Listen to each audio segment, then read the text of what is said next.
Nous espérons vraiment que c'est le début d'une trêve de long cessez-le-feu pour qu'il y ait le début de processus plutôt politique qu'autre chose. Jusqu'à maintenant, les déclarations du gouvernement israélien sont contradictoires et surtout qui ne promettent pas une situation pacifique. C'est dommage, mais nous espérons que ça va durer. Mais Israël n'a pas atteint ses buts de guerre, quels qu'ils soient, d'ailleurs, on peut en discuter, mais donc vous, Karim Katan, vous croyez à la possibilité d'un cessez-le-feu à ce stade ?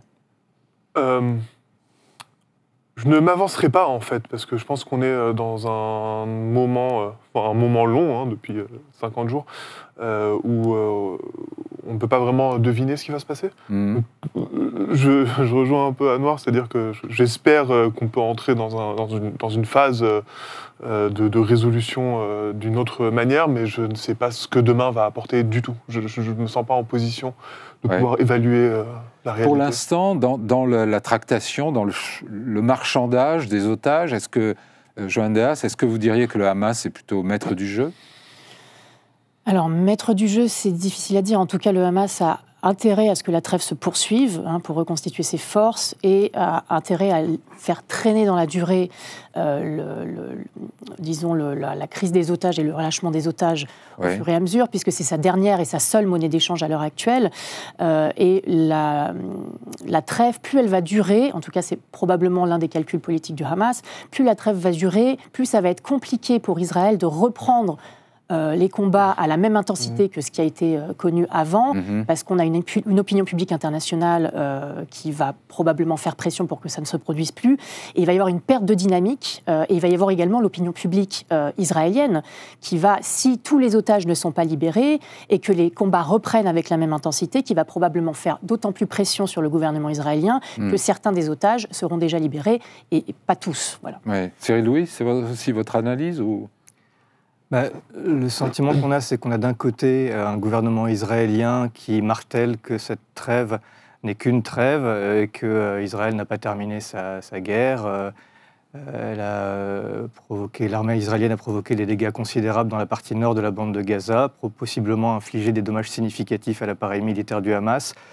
Les bombardements ont été plus limités, même s'ils ont été très intenses dans le sud. Et donc, du point de vue israélien, on pourrait dire qu'une partie seulement de leur objectif a été remplie. Il y a sans doute une forte pression dans l'opinion israélienne pour poursuivre jusqu'au bout cette opération militaire. Mais d'un autre côté, c'est vrai que la pression internationale s'accroît et va s'accroître. Les Qatariens ont clairement affiché, ils sont la clé des négociations pour la libération des otages, et ils ont clairement dit qu'ils voulaient construire la possibilité d'un cessez-le-feu durable sur cette trêve de quelques jours. La France a elle-même demandé un cessez-le-feu. Et on peut s'attendre à ce que dans les jours qui viennent, et d'autant plus que le processus de libération des otages va s'étirer dans le temps, on peut s'attendre à ce que la pression internationale s'accroisse sur Israël.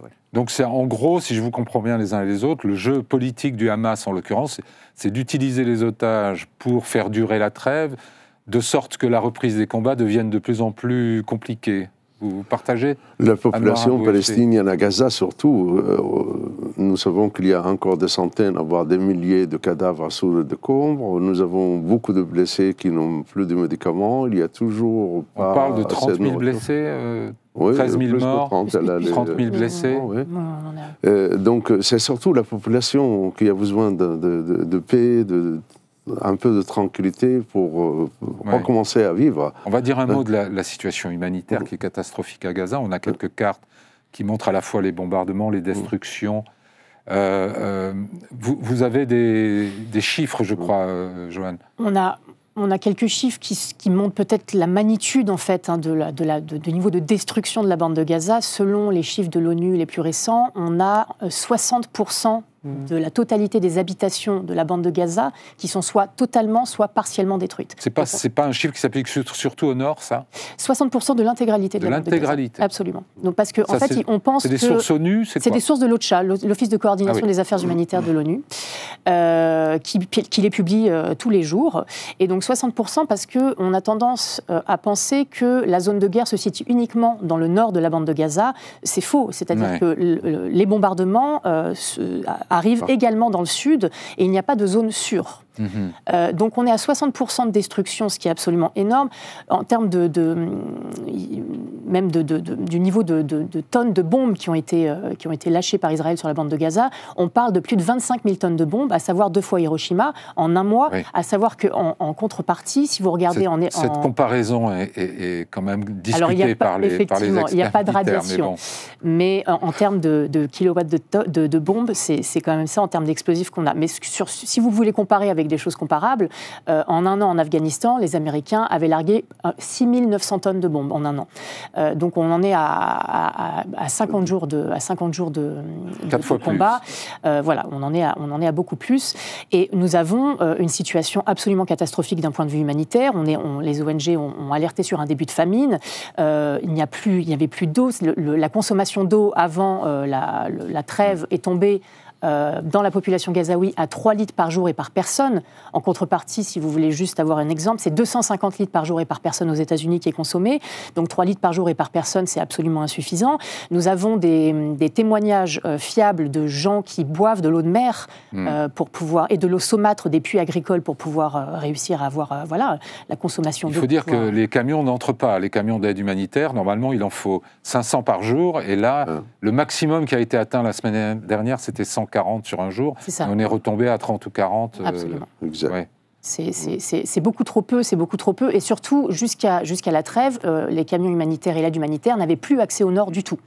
Donc on savait que les conditions étaient absolument catastrophiques en termes humanitaires déjà dans le sud de la bande de Gaza, avec des refuges de l'ONU qui sont à 9 voire 10 fois leur capacité normale. Donc vous avez par exemple un refuge de l'ONU, c'est des salles de classe en fait, vous avez plus de 90 personnes qui dorment dans une seule salle de classe, vous avez une douche qui est partagée par 700 personnes, vous avez une toilette pour 170 personnes, et vous avez le début de maladies contagieuses qui sont en train de se propager, la diarrhée, des poux, des maladies respiratoires aiguës. On a peur que le choléra revienne.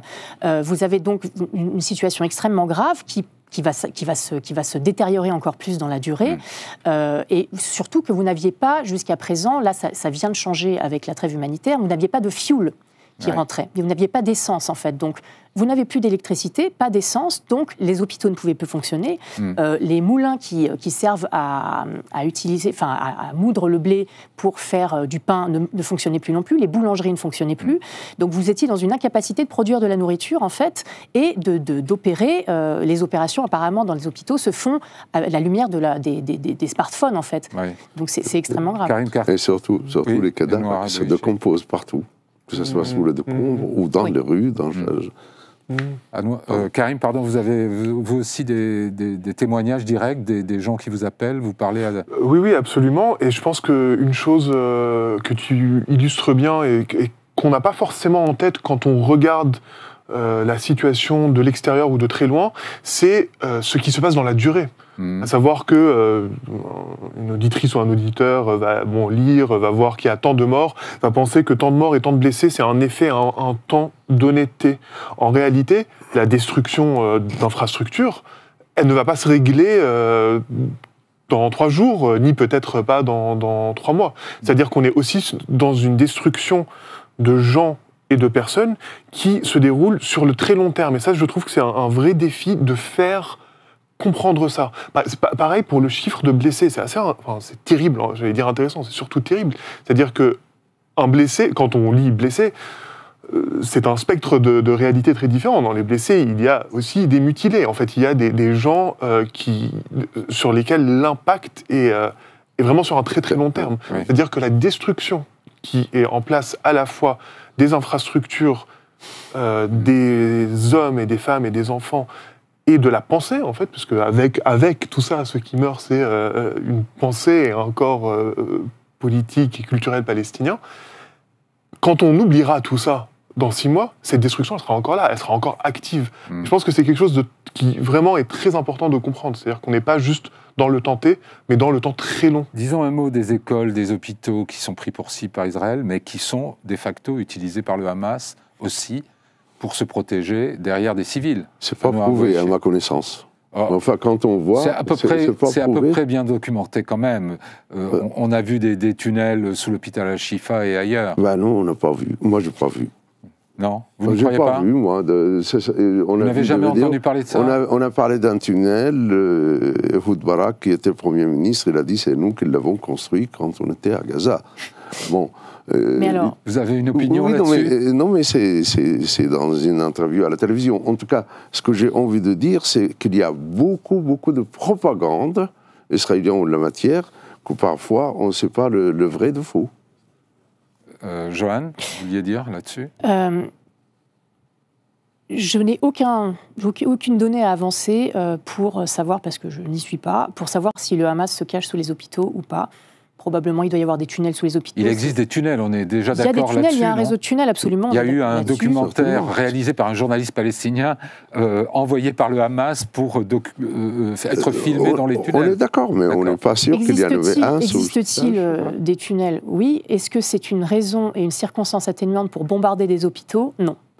C'est-à-dire qu'on a quand même un droit international humanitaire qui sacralise... Sur l'hôpital Al-Khali, apparemment, les explosions ont été causées par... Enfin, la thèse israélienne, c'est qu'il y avait des caches d'armes qui ont fait que le missile tiré par le djihad islamique, apparemment, est tombé sur une cache d'armes et qui aurait déclenché cet incendie. On est en train de parler... Alors là, on parle de l'hôpital Al-Khali, mais vous avez... Alors attendez, j'essaie de retrouver les chiffres. Le nombre d'hôpitaux et de structures médicales qui ont été visées par les bombardements, qui ont été atteintes par les bombardements. Vous avez également des refuges de l'ONU qui ont été atteints par les bombardements. Vous avez des dizaines de civils déplacés internes qui prenaient refuge dans ces bombardements. En droit de la guerre, les deux sont interdits, n'est-ce pas? Utiliser les hôpitaux pour se protéger et attaquer les hôpitaux. Absolument. Les deux. Les hôpitaux sont censés être un endroit sacralisé dans le droit international humanitaire. Pas, vous le savez comme moi. Mais vous n'êtes pas censé avoir le droit d'utiliser des hôpitaux et des civils pour vous protéger, comme vous n'avez pas le droit de bombarder des hôpitaux en temps de guerre. C'est un crime de guerre. On se retrouve dans une situation où... on est sûr de rien.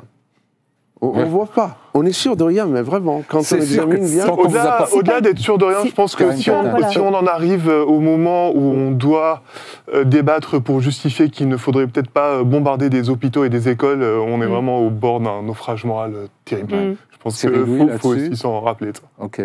En fait, Israël a déployé des efforts assez considérables pour essayer de démontrer que le Hamas avait son quartier général ou l'un de ses quartiers généraux en dessous, dans les entrailles de l'hôpital Shifa. Ils ont emmené des journalistes, ils ont fait mener des fouilles. Ce qu'on peut dire, c'est que ce qu'ils ont été en mesure de montrer n'est pas à la hauteur du tableau qu'ils avaient tracé avant d'en prendre le contrôle. Et c'est crucial pour eux parce qu'en fait, donc les hôpitaux sont protégés, sanctuarisés par le droit humanitaire international.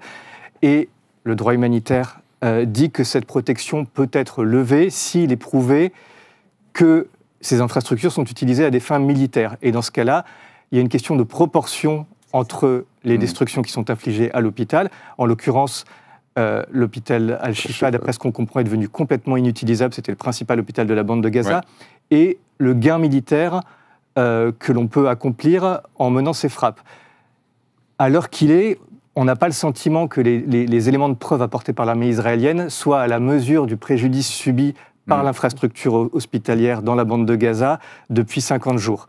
Mais c'est vrai que tout ça est très flou, qu'il y a une guerre des images, une guerre de propagande. Qui s'entrechoquent. Voilà. Ouais. Est-ce que, si on fait le compte des destructions, de la situation humanitaire terrible, mais aussi de l'avantage que peut avoir le Hamas dans la négociation actuelle sur les otages, vous diriez que le Hamas est gagnant ou perdant dans cette affaire? Tout le monde est perdant. Tout le monde est perdant. Moi, quand il y a 15 000 martyrs... Y compris le Hamas en tant que mouvement politique? Tout le monde est perdant. Parce que les civils sont tous perdants. Parce que tous les civils qui ont été tués, ça fait que tout le monde est perdant.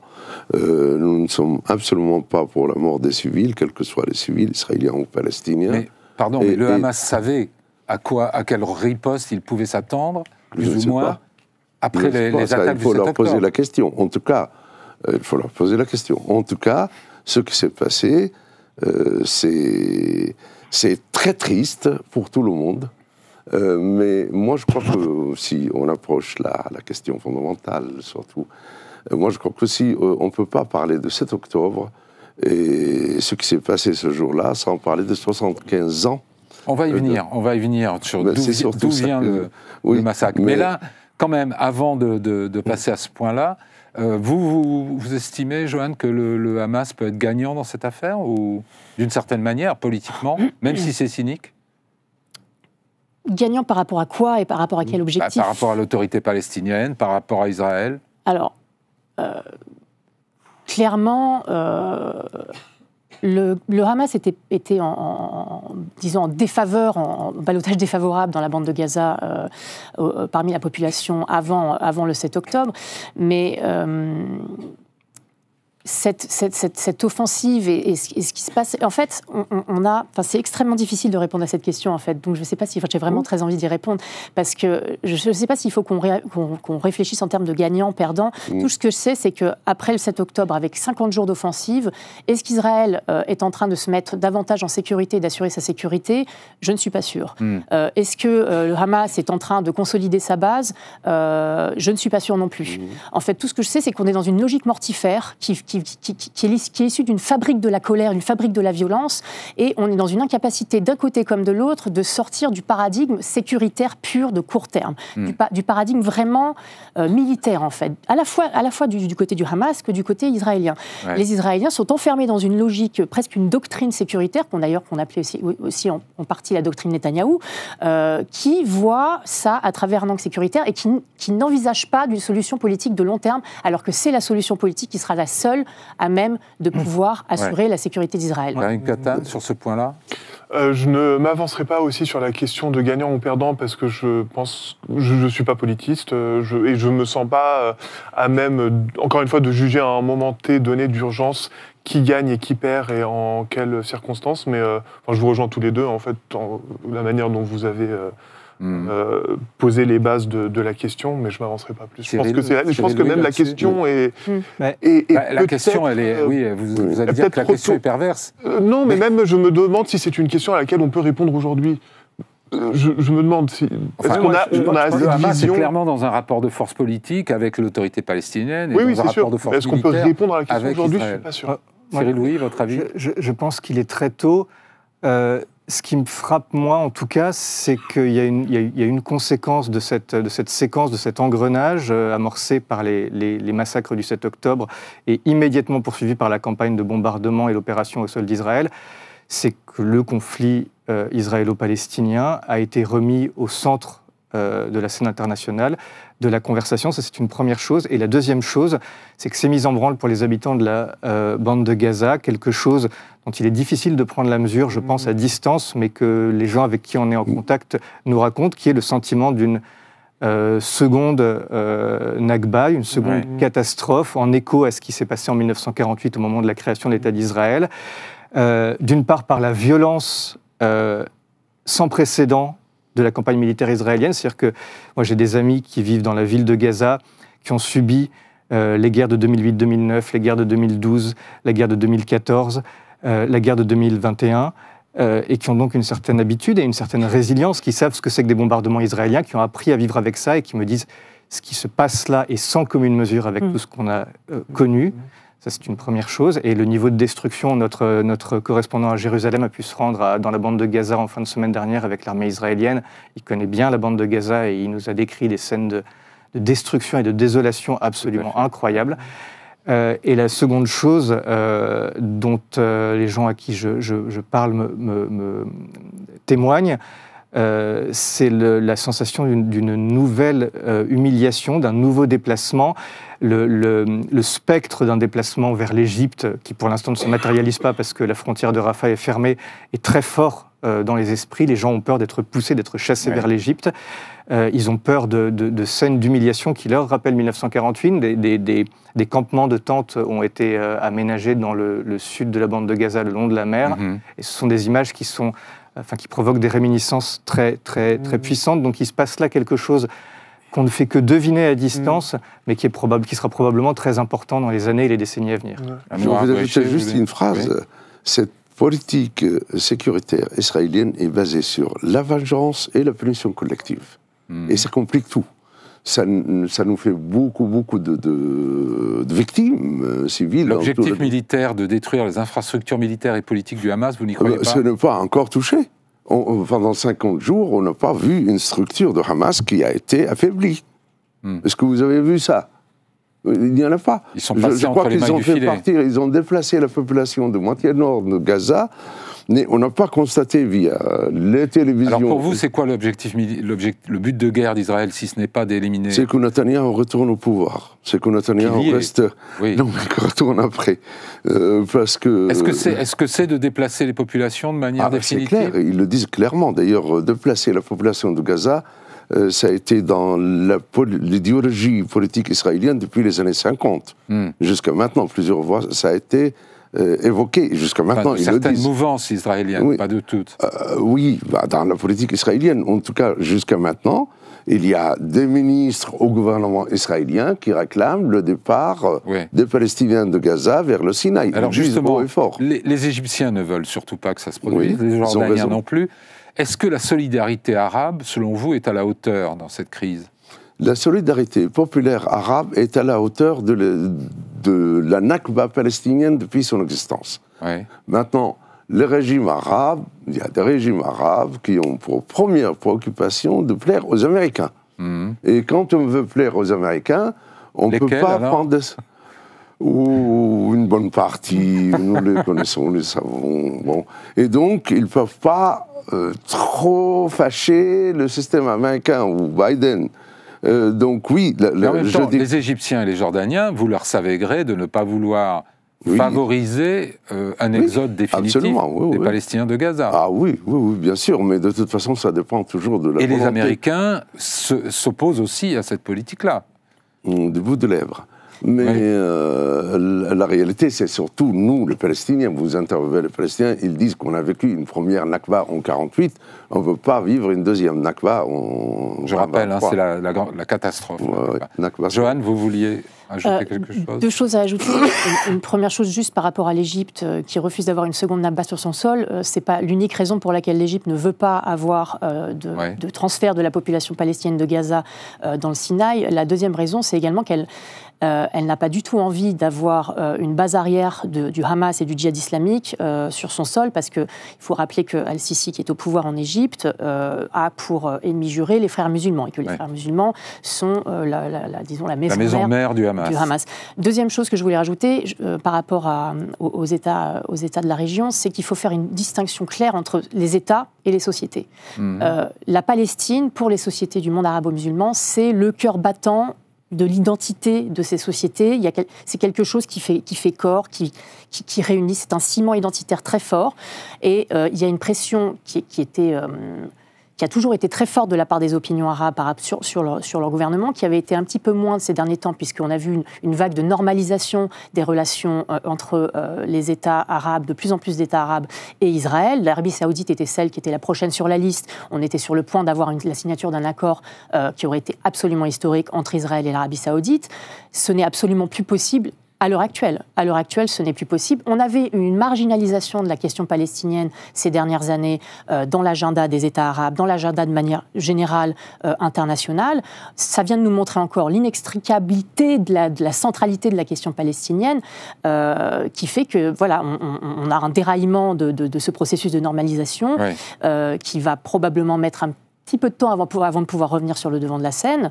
Mais il faut vraiment bien distinguer, effectivement, les États arabes qui, eux, poussent plutôt pour une normalisation avec l'État d'Israël et les opinions arabes qui, elles, n'y sont pas du tout favorables. Alors vous disiez que la question palestinienne a été spectaculairement remise au centre du jeu. C'était aussi le sens de ma question sur est-ce que le Hamas est gagnant, parce que finalement c'est à son crédit qu'on met le retour de la question palestinienne sur le devant de la scène. Cyril Louis, quand les événements du 7 octobre se sont produits, vous êtes un observateur comme nous de ce qui se passe là-bas, vous connaissez la région, est-ce que vous avez été surpris, choqué? Est-ce que vous imaginiez que ça puisse prendre ces proportions-là?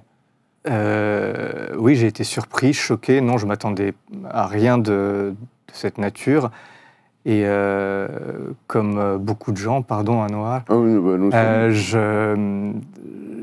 j'avais fini par considérer qu'il existait une possibilité pour qu'Israël gagne son pari d'éteindre ce conflit à petit feu, à la faveur d'alliances. On vient d'en parler avec un certain nombre de pays arabes, en saucissonnant au fil des décennies la question et la population palestinienne entre différents territoires dont les problématiques deviendraient différentes. Israël s'est désengagé de la bande de Gaza en 2005. Donc je ne l'ai pas vu venir, c'est certain. En même temps, quand je réfléchis un peu à ce que j'ai observé quand j'étais correspondant à Jérusalem et j'allais très régulièrement à Gaza, je ne peux que me reprocher de ne pas l'avoir vu venir parce qu'il y avait en effet un certain nombre d'ingrédients qui sont réunis depuis très longtemps. On l'a dit et répété, c'est de 2,3 millions de personnes qui sont enfermées sur un territoire minuscule, qui n'ont pas accès à la mer, qui ne peuvent pas sortir de leur pays. Paradoxalement, ils n'ont pas accès à la mer, ils ne peuvent pas utiliser la mer qui est au bord de la bande de Gaza. Dans des conditions extrêmement ils ont accès, mais dans un... Donc on ne cessait de décrire une cocotte minute dont on avait fini par croire qu'elle avait vocation à ne jamais exploser. Karim Katan, votre réaction le 7 octobre quand vous apprenez ce qui se passe? C'était le mot que j'utilise depuis 2 mois, c'était la sidération. C'était la sidération et puis la peur de tout, du fait qu'on entrait dans quelque chose qui pour moi relevait en fait effectivement peut-être de l'inimaginable. Pas au sens... Nous, on savait que ça allait exploser. On le savait. Enfin, je veux dire, il suffit d'être n'importe où en Palestine pour savoir que la situation est complètement intenable. Mais je n'ai jamais imaginé que c'était de cette manière-là, dans cette manifestation-là. Vous avez été surpris par la rage qui s'est exprimée ce jour-là? Partout, juste par ce qui se passe, par le fait même que ce soit possible, par la manière dont ça s'est exprimé, par les mécanismes mis en place. Enfin, tout était sidérant. Et j'utilise le mot sidérant vraiment à bon escient, c'est-à-dire que je suis entré... C'est pour ça que souvent je dis que je ne sais pas répondre à certaines questions, c'est juste parce qu'on est entré dans quelque chose dont les paramètres me semblent à la fois assez familiers. On est quand même... Enfin, je veux dire, on est dans un continuum de violence, depuis très longtemps, mais en même temps avec des paramètres nouveaux que je n'ai pas l'arrogance de prétendre savoir analyser. Donc on est vraiment entré dans, à la fois, c'est très curieux, à la fois quelque chose d'inimaginable, et en même temps qui s'inscrit dans la continuité un peu d'une question plus générale. Et je suis vraiment pris entre ces deux manières imbriquées de comprendre la situation. Johan Deas, vous avez... Tout le monde sait que ça pouvait exploser. La cocotte minute, on la connaît tous. Vous avez été surprise par le degré de rage, la violence de ce qui a été commis. Il y a quand même, il faut le rappeler, eu des massacres atroces. Des enfants, des femmes violées, J'ai été... En fait, je pense qu'on a été d'autant plus sidérés et surpris que ça fait 75 ans qu'Israël... a une stratégie de maintenir quand même le niveau d'intensité du conflit à un niveau ce qu'on appelle de basse intensité, en fait. Donc, c'est-à-dire que la question de la violence physique... avec des éruptions régulières, notamment à Gaza. Qui sont le prix à payer pour maintenir le conflit sans solution, on va dire. Qui font partie, effectivement, d'une stratégie pour maintenir le niveau de menace stratégique et militaire à un niveau acceptable pour l'État d'Israël. Donc, on n'a pas l'habitude de voir un niveau de violence physique directe de très haute intensité. En tout cas, ça faisait très longtemps que ça n'était pas arrivé à ce stade-là. Par contre, depuis 75 ans, on a tendance à penser qu'il y a plusieurs types de violences. On a toujours tendance à penser et à réagir au type de violence le plus visible, à savoir la violence directe. Il y a 2 autres violences dont on ne parle jamais, c'est la violence structurelle et la violence culturelle. Ce que Johan Galtung, qui est un théoricien de la violence et du conflit, appelle le triangle de la violence, en fait. La violence culturelle et la violence structurelle, contrairement à la violence physique, ça n'a pas été une violence de basse intensité pour Israël, puisqu'elle est exercée à un niveau de très haute intensité sur les territoires palestiniens depuis 75 ans.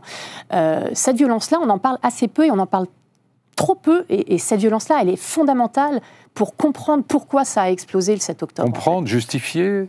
Justifier, non, absolument. En fait, absolument pas. Ce qui s'est passé le 7 octobre, c'est inexcusable. Inexcusable. Par contre, c'est pas inexplicable. C'est 2 choses extrêmement différentes. D'accord. Comprendre, ce n'est pas excuser. Ok. Donc voilà, je pense que si on ne comprendra pas le niveau de violence structurelle qui est à l'œuvre dans les territoires palestiniens occupés, on ne comprendra jamais pourquoi est-ce que cette éruption de violence a eu lieu. Anouar Bouaïché, vous m'avez dit J'ai tout à l'heure... été très surpris. Oui. Je crois que beaucoup de monde autour de moi, on était très surpris. On savait que ça peut exploser à tout moment. Pas de cette ampleur. Et jusqu'à maintenant, je crois qu'il y a beaucoup de choses que nous ne savons pas et que nous ne saurons que dans quelques années. Comment ça se fait qu'un mur qui a coûté des milliards, où un cafard ne peut pas traverser, tombe en panne en quelques minutes. Jusqu'à maintenant, personne n'a expliqué. On sait comment... ils ont utilisé des drones, ils ont neutralisé les postes de surveillance. Est-ce que Hamas a ce pouvoir de brouiller tous les écrans de l'armée israélienne? Vous n'êtes pas en train de me dire qu'ils ne l'ont pas fait? Ça a été fait, mais il doit avoir une force divine qui était là pour les aider à bien brouiller les écrans d'ordinateur.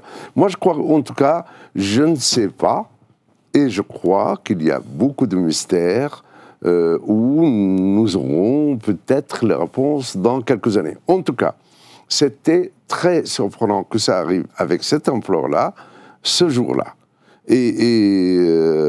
Mais on pouvait imaginer des explosions tout le temps parce que nous sommes tellement frustrés de l'occupation militaire coloniale depuis de longues années qu'on pouvait s'attendre à tout. Est-ce que la cruauté qui s'est manifestée le 7 octobre délégitimise d'une certaine manière la cause palestinienne? Il y a eu de tout.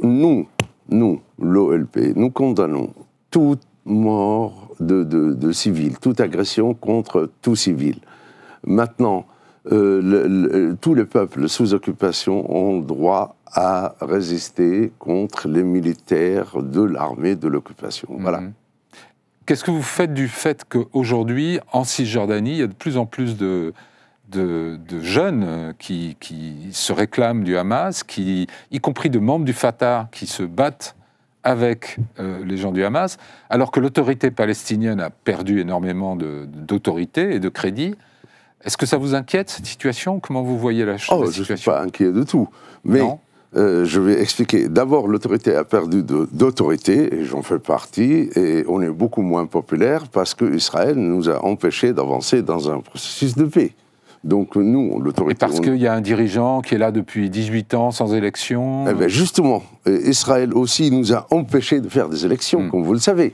À Jérusalem-Est, oui. À Jérusalem-Est, et moi, j'accepte pas qu'on fasse dans le territoire occupé des élections générales sans Jérusalem-Est, parce que ça veut dire que j'accepte l'annexion de Jérusalem.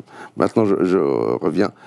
Sachez qu'actuellement, il y a entre 5 et 10 morts par jour en Cisjordanie, et qu'il y a tous les matins, j'ai la liste, tous les matins, c'est sur les groupes de WhatsApp, on a une cinquantaine de Palestiniens qui sont arrêtés toutes les nuits, et on les met dans une détention administrative, c'est-à-dire sans accusation, sans procès, et on les garde, on renouvelle l'emprisonnement de 6 mois en 6 mois. Donc, maintenant,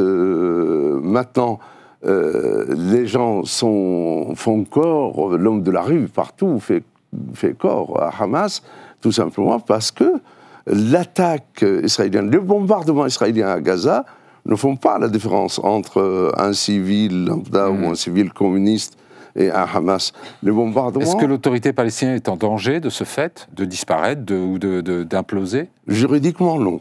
Oui, mais enfin... Politiquement, non. Mais politiquement, nous avons besoin... Ce qui peut nous sauver, c'est faire des élections générales, y compris avec Jérusalem-Est. Ça sauve tout le monde, ça éclaircit les choses, et ça résout même les problèmes avec Israël. Donc, mais il n'est pas exclu que le Hamas les remporte, n'est-ce pas, à ce moment-là? On verra bien.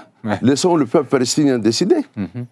Cyril Louis, est-ce que vous avez été surpris par la rapidité du basculement des opinions publiques en Europe, aux États-Unis, qui ont été évidemment sidérés, comme l'a dit Karim tout à l'heure, le 7 octobre par ce qui s'est passé, mais qui, presque 5-6 jours plus tard, défilaient déjà en soutien aux Palestiniens? Est-ce que c'est quelque chose d'habituel? J'ai été surpris par tout depuis le 7 octobre et je continue à l'être tous les jours. Je dirais pas ça. J'ai pas été surpris par l'émotion qu'ont suscité les massacres du 7 octobre et l'élan de solidarité envers Israël. Je pense que les opinions occidentales, en réalité, sont quand même assez fracturées entre des composantes qui soutiennent davantage Israël, des composantes qui soutiennent davantage les Palestiniens. Cela étant, plus le temps passe, plus les bombardements à Gaza durent, et en effet, plus le mouvement de solidarité envers les Palestiniens va probablement s'agréger. S'agissant des territoires palestiniens en eux-mêmes, moi, ce qui m'a beaucoup frappé, c'est en effet l'élan d'enthousiasme et d'adhésion suscité par le Hamas au sein de la population palestinienne. Et pour rebondir sur ce que vous disiez à l'instant, en fait, ce que les gens disent, c'est qu'ils ont le sentiment, à Ramallah, par exemple, d'avoir accepté pendant plus de 20 ans l'idée que des négociations menées par le gouvernement israélien et l'autorité palestinienne allaient permettre d'avancer sur le chemin de la paix tracé à Oslo en 1993. Et qu'ils constatent 30 ans après que ça ne marche pas. C'est vrai que la population palestinienne a subi énormément de contraintes, d'humiliations pendant ces 30 ans, et que là, tout d'un coup, ils ont eu le sentiment d'avoir dans le Hamas un mouvement qui incarne une capacité de nouveau à prendre les armes contre Israël. Et c'est vrai que c'est assez effrayant parce qu'il n'y a pas beaucoup de capacité à s'exprimer sur l'atrocité des massacres commis contre des civils. Ça s'efface derrière le besoin d'être défendu par les armes contre une oppression qui s'impose à eux depuis des décennies. Alors parlons un peu de l'avenir, puisqu'on approche de la dernière partie de cette émission. Est-ce que le Hamas a un avenir d'abord, selon vous? Tout le peuple palestinien va avoir un avenir. Tout dépend des élections, justement. L'avenir, alors... Le Hamas n'est pas condamné pour vous par l'opération militaire. Écoutez, c'est pas ma tasse de thé, Hamas. Mais le Hamas fait partie du visage politique palestinien. Ils sont là. C'est comme les frères musulmans. C'est pas l'opération israélienne qui va les annihiler, selon vous. C'est comme les frères musulmans en Égypte. C'est comme les frères musulmans dans beaucoup de pays arabes et étrangers. Et ça fait partie du peuple palestinien. Le point le plus important, c'est que depuis 1947, l'ONU a divisé la Palestine en deux. Depuis 1948, on a fait des trêves, des accords de cessez-le-feu. Et depuis 1947-1948 jusqu'à aujourd'hui, ce sont les autres qui essayent de décider pour nous. Pour l'amour de Dieu, c'est ni la présidence américaine, ni la présidence française, ni le monde qui doit décider pour nous. Laissons-nous faire des élections. Si vous voulez vraiment parler de vos valeurs de droit international et de droit humanitaire, laissez-nous faire des élections et il faut que la communauté internationale oblige Israël à appliquer le droit international qui nous permet de faire des élections à Jérusalem-Est. Et comme ça, le peuple palestinien décidera. Vous verrez bien les résultats. Jusqu'à maintenant, on décide pour nous. Le peuple palestinien a envie de décider. Est-ce que, Johan, si le Hamas n'est pas condamné et survit à cette opération à Gaza et ailleurs d'ailleurs, il faut qu'Israël arrive à se réconcilier avec la notion que ça devient un interlocuteur au même titre que l'autorité palestinienne en Cisjordanie. Est-ce qu'on va pouvoir réconcilier, amorcer un dialogue entre des forces aussi antagonistes? Là où je vais rejoindre Anouar Abouéché, nous avons besoin, là, à l'heure actuelle, on dit tout le temps qu'on n'a pas de partenaire pour la paix.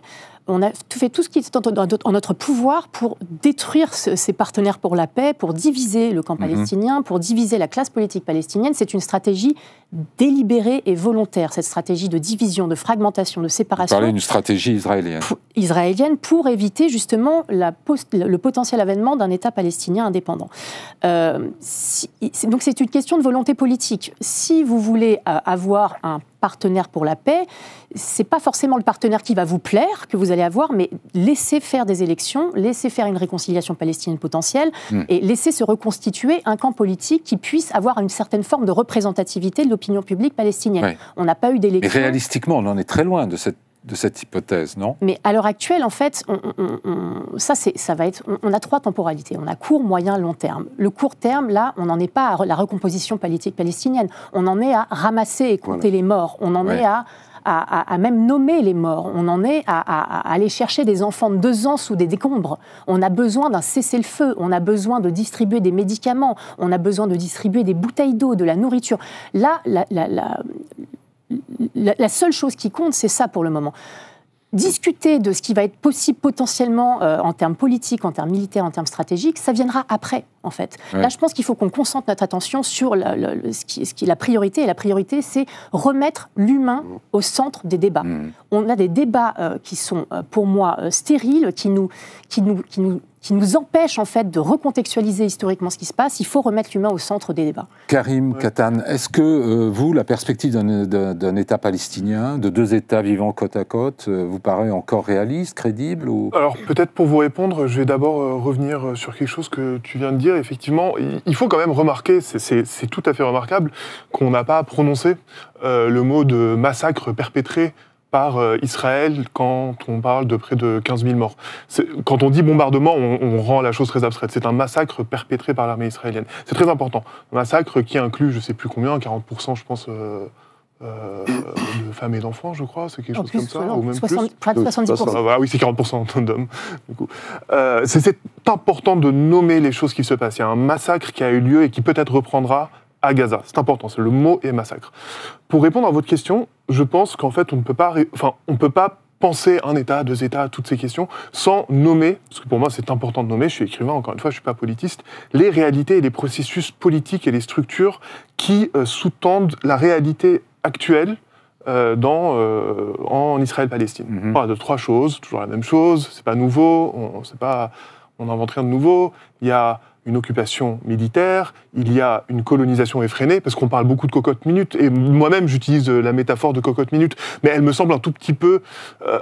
elle n'est pas très judicieuse dans la mesure où en réalité, il n'y a pas un statu quo. Il y a l'accélération de la colonisation en Cisjordanie qui a toujours lieu, de tout temps, donc on n'était pas dans un truc un peu stable qui tout d'un coup a explosé. Donc on parle d'occupation, de colonisation et évidemment d'apartheid. C'est aussi simple, entre guillemets simple que ça. On règle ces 3 questions. Les solutions, elles émergeront. Moi, ça, j'y crois. Quelles seront ces solutions ? Je ne sais pas. Mais il faut régler ces questions qui sous-tendent tout ce dont on parle. Il faut que, je ne sais pas, la communauté internationale... Ce que vous dites implique qu'en fait, quand le discours israélien, c'est de dire une partie, au moins la moitié de la solution est du côté palestinien, la solution aux 3 points que vous évoquez, elle est entièrement du côté israélien. Absolument. Elle est du côté de la communauté internationale qui doit demander, obliger Israël aussi à respecter le droit international. Donc, oui, évidemment, les Palestiniens vont faire quoi ? Qu'est-ce qu'ils vont faire, les Palestiniens ? On n'a pas de quelconque marge de manœuvre, en réalité. Encore une fois, du fait de ces 3 réalités politiques-là. Et quand je dis on n'a pas de marge de manœuvre, c'est pas du tout une stratégie pour déresponsabiliser les Palestiniens de leur destin politique. Je pense que c'est juste une réalité sur le terrain, en fait. C'est qu'on ne peut pas faire grand-chose, et que c'est à Israël, à la société israélienne, et surtout à la communauté internationale, parce que moi, par exemple, je m'intéresse, je pense, beaucoup plus, peut-être naïvement, à la force de la communauté internationale, plutôt que, par exemple, à la solidarité des États arabes. Moi, ce qui m'intéresse, c'est ce que une communauté globale peut faire advenir comme solution réelle. Mais pour ça, il faut démanteler l'apartheid, il faut qu'il n'y ait plus d'occupation, il faut qu'il y ait... Est-ce que ça veut dire que vous êtes très pessimiste ? Non, aujourd'hui oui, mais dans l'absolu pas forcément. Non.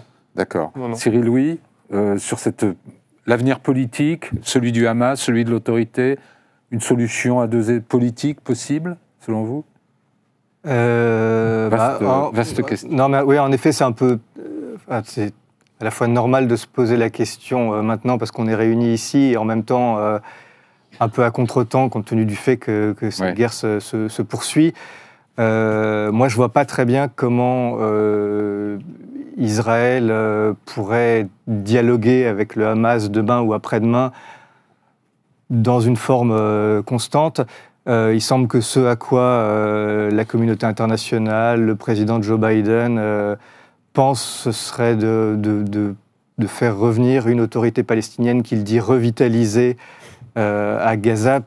Je ne sais pas très bien ce que ça veut dire, mais en même temps, c'est vrai qu'on parle là d'un problème dont on connaît les termes de la solution depuis très longtemps, au moins depuis le milieu des années 90 ou à Oslo. Oui. Mais leur mise en œuvre est altérée par précisément ce que vous décriviez, c'est-à-dire la poursuite de la colonisation, qui